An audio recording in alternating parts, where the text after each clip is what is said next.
How does an employment contract termination clause work? Imagine signing a contract that not only spells out your job duties, but also clearly states how your employment can end.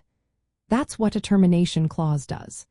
It's a part of your employment agreement that explains how and when either you or your employer can bring the employment to an end.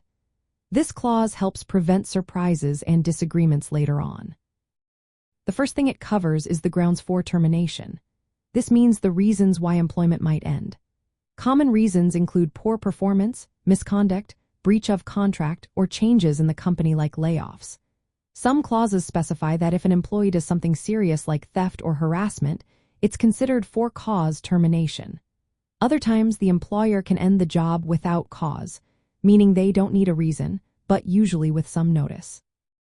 Next, the clause states how much notice must be given before ending the employment. This notice period can be 2 weeks, a month, or longer, depending on the contract or local laws. Giving notice gives both sides time to prepare for the change.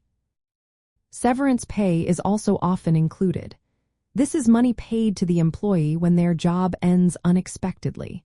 The amount can depend on how long the person has worked there or their position.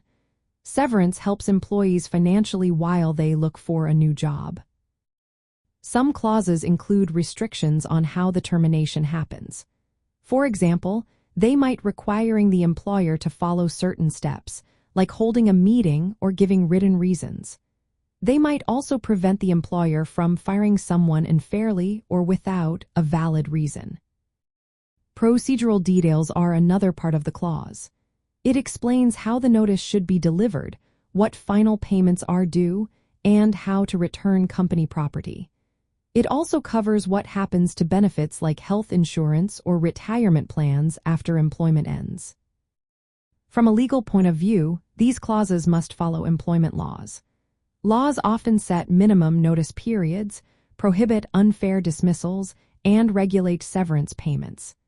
The goal is to balance the employer's need for flexibility with the employee's right to fair treatment.